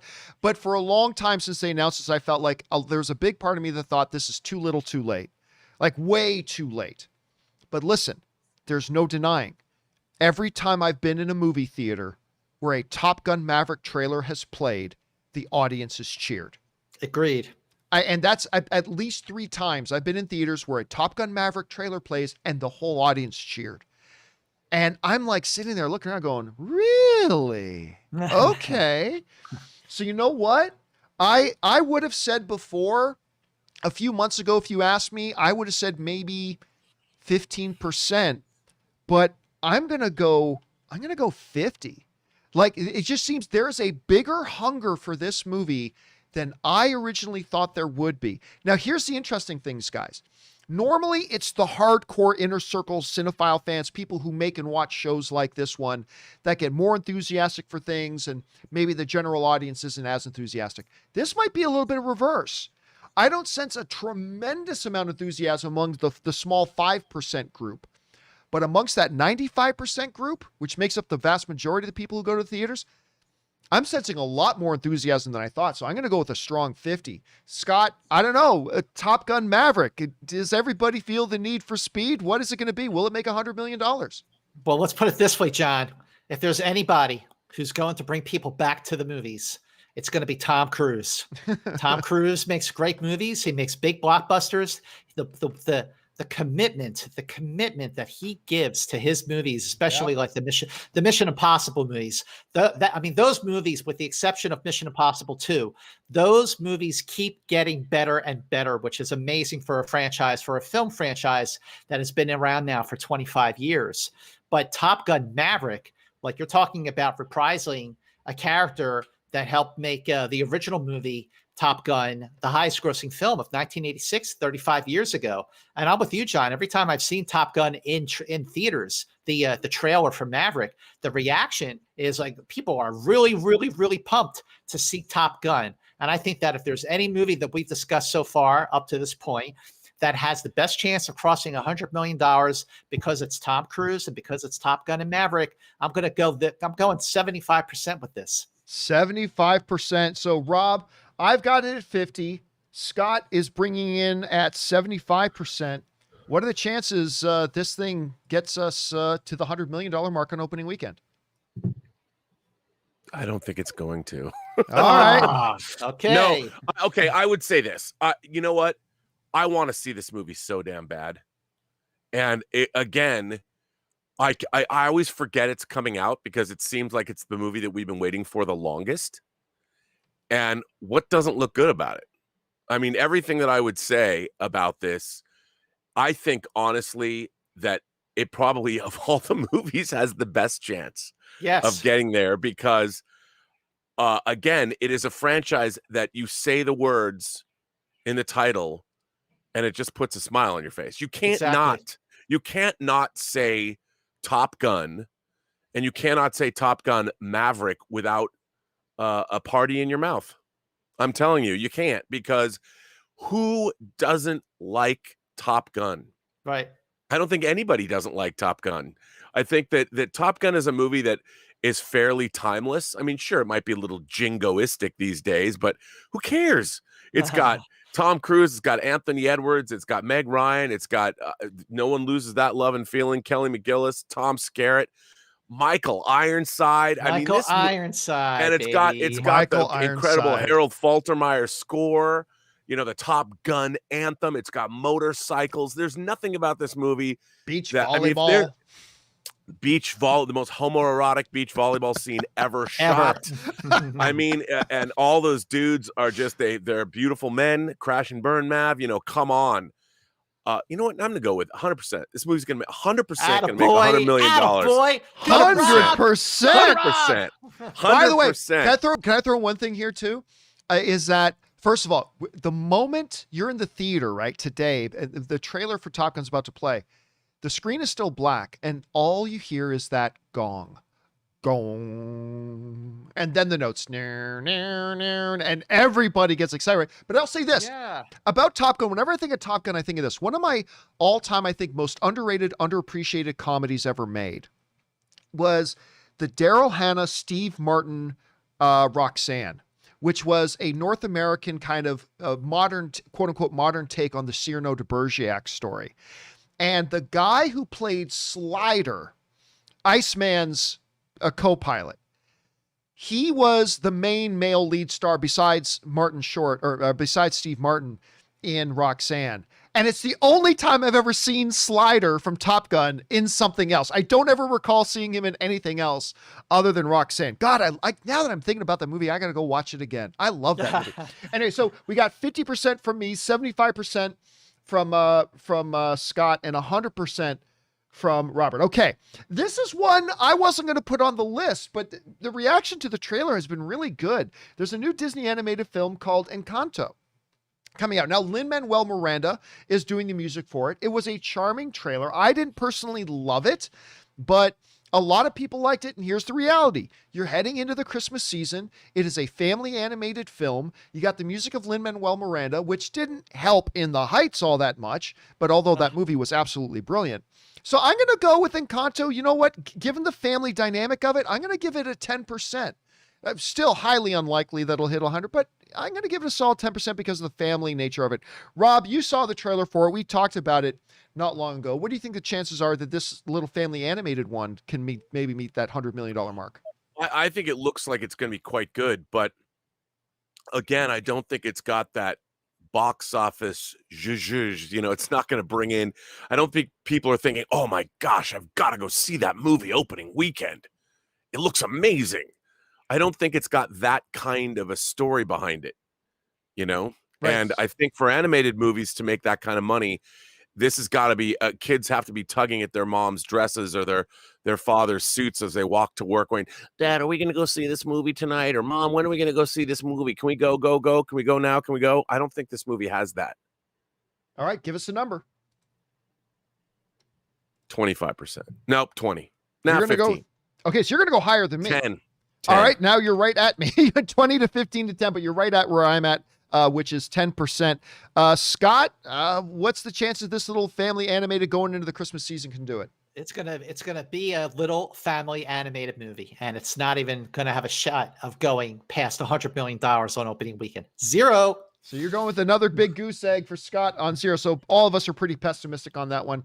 All right, now we come into maybe the biggest heavy hitter on here with that potential, because not only is it one of the most popular comic book characters of all time in Spider-Man, not only is this a film coming off a $1 billion installment in its last film, not only is it the newest Marvel MCU, or going to be the most recent Marvel MCU movie when it does come out, and not only is it the fact that it's coming out so late in December where there really is a chance that we could have, the COVID situation could be under much better circumstances by then. We got, the last numbers I saw, 56% of Americans have been vaccinated. Hopefully that number will be up closer to 65, 70% by December 17th, if people are smart. Yes. So you got to talk about Spider-Man No Way Home. Okay. Go ahead, Scott. Sorry, I don't mean to cut you off, John. I've been waiting for you to bring this movie up for the last 20 minutes. I am so this is the one. This is the one. First of all, this is the movie that I can't wait to see. This is the one that I'm so excited for more than any other film, more than Bond. And I love Bond, but this is the one.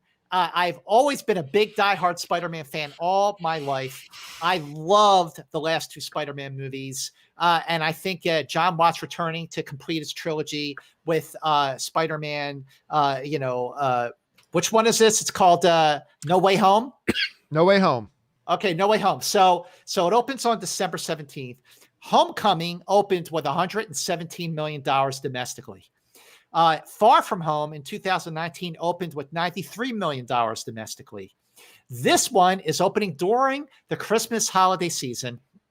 John, hopefully you're right. Hopefully more people will have been vaccinated and things will be a lot better off. We'll be much, much better off now in December than we are now. But there's it's Spider-Man. Spider-Man next to Superman is the most famous comic book character of them all. And these last 2 movies have been great. And this is the one. I'm going big swing here, fellas, 100%. This is the movie that opens with more than 100 million domestic on opening weekend. Welcome home, Spidey.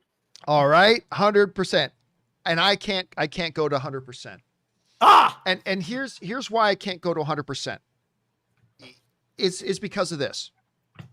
The reality is, even though I hope we're in a much better place come December than we are right now, the reality is we will still be in recovery mode come December. And Rob, you said it yourself. The reality is the last Spider-Man movie opened to under $100 million without there being a pandemic and without us being in recovery mode.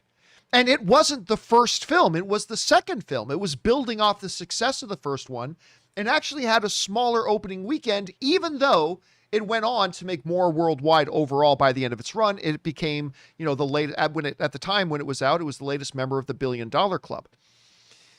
So being that the last Spider-Man didn't even hit 100 million without being in recovery mode, I am still going to go very high. I just can't do 100%. That's all. So I'm going to go still very high. People are going to be excited. For some people, it's going to be the first time they get back to the movie theaters in a while. So, and hopefully this is going to be a movie that will also build on the momentum of Eternals and of Shang-Chi. So hopefully those movies do well. People are going to be excited about the, getting back into the Marvel Cinematic Universe, and hopefully can feed on that momentum. I'm going to go 95%, which is very close to you. Because of the fact that the last one without a pandemic couldn't crack 100, I just got to go that 5% less, but I'm still going very, very likely. I'm going to say 95% that it does that.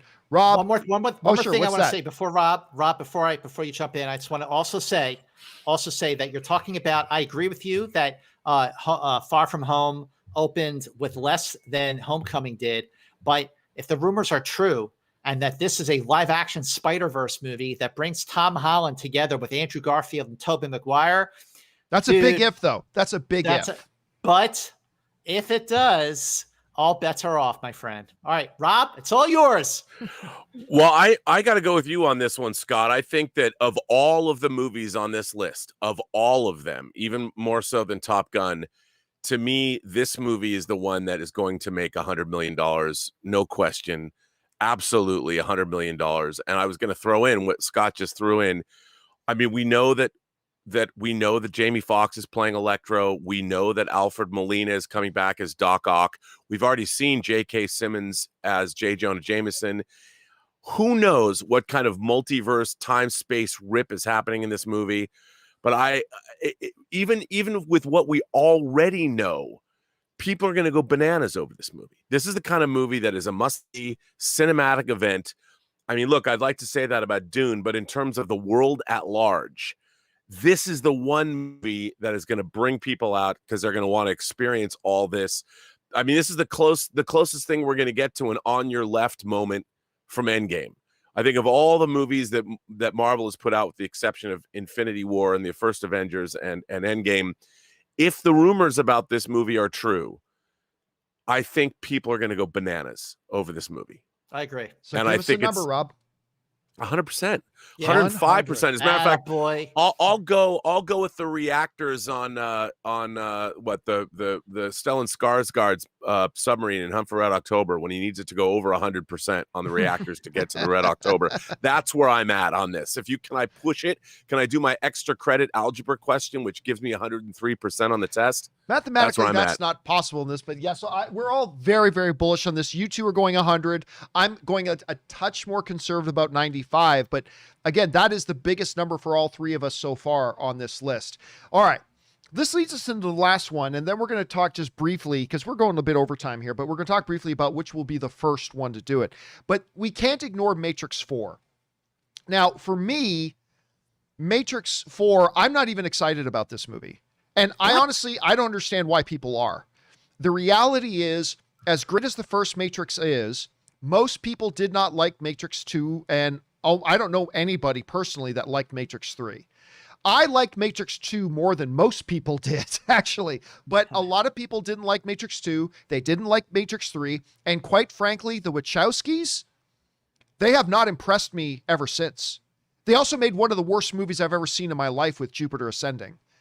And so I don't get why people are really enthusiastic and have a lot of optimism for it. But hey, it is what it is. A lot of us remember Matrix, Keanu Reeves. We're at the tail end now of the Keanu-sance. We're at the tail end now of it, but obviously Keanu Reeves, partially a good Canadian kid. So I always love him as well. I just think, remember when I was talking a little bit earlier, guys, about the difference between us 5%er, hardcore insiders, people who make and watch these types of shows, and everybody else? I think there is far more enthusiasm amongst the 5% than there is amongst the 95%. So we haven't seen a trailer yet. I may totally change my tune later on. I might totally change my tune. But for now, I just don't think there is the excitement for it amongst the 95% that there is amongst the 5. I'm going to say 15% chance that Matrix 4 can make $100 million opening weekend. So that's where I'm going to go with it right now. Rob, what about you? What are the chances Matrix 4 cracks $100 million opening weekend? Look, I want this movie to be good. I want it to be interesting. I want it to be as groundbreaking as the first Matrix. It's hard to say, not knowing anything about it other than reading about those preview screenings they had a couple weeks back. but I would probably again go for, it's got a 40% chance of breaking 100 million, but that's not seeing the trailer. So I'm making a prediction. If the trailer comes out and it becomes like this mind-blowing meta Matrix, whatever it is, and people are like, wow, we got to see that, then I might change my tune. But right now, I have to say I'm really excited for this movie. I can't wait to see it. I don't know what it's going to be or how it's even going to work. I mean, the first Matrix, the ending of the trilogy with Revolution seemed pretty definitive. So I'm curious. I'm curious what the story is. Warner Brothers liked it. We'll see. I'm really excited with the cast they put together, and I have no idea what this is about or how it's going to work. But I'm all there for it. But I don't think I'm going to give it the $100 million thumbs up. So I've got to go. What did I say? 40%. 40%. Scott, what about you? I'm going 15. Rob's going 40. Where are you going on this? I think the fact that the Matrix Reloaded and the Matrix Revolutions got worse and worse. I think people still have such a reverence for the original film, which was such a groundbreaker and a trailblazer, like the original Star Wars movie was a groundbreaker and a trailblazer. And we've also seen this renaissance for Keanu Reeves. He just has become like a legend. He's so revered now that I actually think that people will want to see a brand new Matrix movie, and especially after the year and a half that we just went through. So I actually think, there's like a 65% chance that Matrix 4 makes more than 100 million on opening weekend. Wow, 65. Okay, so again, and you know what? I think this could change. These numbers could change a lot once we see a trailer for it, because maybe then I jump on board. Again, I just don't know what the enthusiasm is about, because outside of that first Matrix film, I don't see a lot of reason to be excited, but that's me. Maybe the first trailer, I will totally change my tune. That has happened before. All right. So the movies that we talked about here are Jungle Cruise, Suicide Squad, Free Guy, Shang-Chi, Venom 2, Many Saints to Newark, No Time to Die, Halloween Kills, Dune, Eternals, Ghostbusters, Afterlife, Top Gun Maverick, and Encanto, Spider-Man No Way Home, and Matrix 4. Guys, want to know from you, what do you think the chances are of all those films? Well, guys, now let me ask you this. I put these films in order of which they're being released. Which one do you believe has the highest chance of being, because, obviously we all think that the highest chance number is Spider-Man No Way Home, but will it actually be the first one to do it? Mm-hmm. Will all the ones before that fail to do it? I still think right now the first one to do it is going to be October 8th, No Time to Die. I think there's a chance Shang-Chi could. I think there's a chance Venom 2 could. I think all that kind of stuff. But I think the first one that's going to do it will be No Time to Die. Rob, what about you? You look at this list. What's going to be the first one to crack $100 million? I just don't think No Time to Die is going to do it as much as I want to, because the past hasn't, the Bond releases haven't supported that. You know what? Which is coming out first, Top Gun Maverick or Spider-Man? Top Gun Maverick. Top Gun Maverick is going to be the first one. So you're saying Top Gun Maverick is going to be the first one to do it. What about you, Scott? If there's any movie that has a chance to do it before Spider-Man, it's going to be Top Gun for sure. Yep, I agree with Rob. Okay, so not Eternals, not Halloween Kills, not No Time to Die, not Venom 2, not Shang-Chi. All right, so I'm going to stick on No Time to Die. You guys are going to go Top Gun Maverick. And then, of course, we get to Spider-Man, which a lot of us are thinking it's probably most likely that Spider-Man is going to cross a $100 million mark. All right, guys, the question is for you. That was a long one. Question is for you guys. What do you think about this huge list? By the way, there's a lot of fun-looking films coming out for the rest of 2021. Yeah, there's a lot John. Of, yeah. You basically just did a movie preview for the rest of the year on your show. Yes, we did. And I mean, and listen, there's some really, really good ones that we didn't talk about that just I felt had absolutely no chance of making 100 million. So we didn't even talk about those. But there's a lot of potential fun here on this list, guys, of some films that could end up being really bad, but could end up being really good. A really, really good lineup that we've got to look forward to the rest of the year. So the question is for you guys. What do you think about this? How do you think these movies fare when it comes to their chances of making that elusive $100 million opening weekend? Which do you think is going to be the first one? Which ones are the ones you're looking forward to the most? Jump on down into the comment section below and let us know your thoughts. All right, guys, I'll tell you what. Normally, after we're done all the main topics, we go on and take your live comments and questions. But the reality is we only had 15 minutes left in the show anyway, because this has gone extra long. But that's fine, because this was a lot of fun. So you know what I'm going to do, guys? I'm going to do a companion video a little bit later today, and we'll make a separate video where I'll gather up your live comments and questions you guys sent in, and we'll get those addressed in another video a little bit later today. But for now, we're going to say goodbye, and we'll start off by saying goodbye to our friend, of course, Robert Meyer Burnett. Robert, thanks for being here today again, sir. A great job as always. Where can people follow you and all of your adventures online? You can find me on Instagram at Robert Meyer Burnett. Find me on Twitter at BurnettRM, or on my own YouTube channel, The Burnett Work. And as always, it is awesome when Scott Mantz can drop in and shower us with some of his perspiratory goodness. It's good to have you here. And listen, Scott, we've been talking about some of your projects, but you also have a new podcast, a Star Trek-based podcast I'll bring up here on screen. Why don't you tell everybody about it and where people are going to be able to find and listen to it? Well, first, I'm going to tell everybody that in just a couple of weeks, Robert Meyer Burnett will be a guest on my Star Trek podcast, which is called Enterprise Incidents, which is a nod to the fanzine, the Star Trek fanzine that came out in the late 70s. I know that Rob knows that, but one thing I do is a podcast. So, of course, I have to do a Star Trek podcast. The original series is my favorite Star Trek series of them all. So just in time for the 55th anniversary of the original series, me and my co-host, Steve Morris, who I met while doing his podcast, The Cinephiles, with John Roca. So he is also a big Star Trek fan, and we are doing a deep dive, episode by episode deep dive on the original series in production order to celebrate the 55th anniversary of Star Trek. And so far, we have done about 20 episodes. The reviews have been unanimous. We are 5 out of 5 on Apple Podcasts. People love how fresh and fun and insightful and philosophical we get. We are treating the original series, which was a standalone episode series. We are treating Star Trek like a serialized show, and it is making people see the original series in a whole new light. We're having so much fun, and we just need more people, more Star Trek fans to listen to it. So please check out my new Star Trek podcast, Enterprise Incidents with Scott and Steve. You can find us on Apple, on Google Podcasts, on Spotify. You can listen to the audio version on YouTube. And in just a couple weeks for our deep dive on A Taste of Armageddon, we will be joined by guest Robert Meyer Burnett. All right, and it's awesome to have you here, Scott. And, we were talking pre-show. We need to have you on more often. So I think we're going to see you around. This has been a lot of fun, guys. And, guys, thank you all for being here today and making the show a part of your day. We are truly, truly honored. It's not just lip service when we say at the beginning of the show. It is an honor and a privilege that you guys would take a part of your day to come and hang out with us here. And a special thank you to all you guys who sent in the live comments and questions, which I can't remember the last time we did a John Campea show where we didn't go to the live comments and questions, but we just ran out of time today.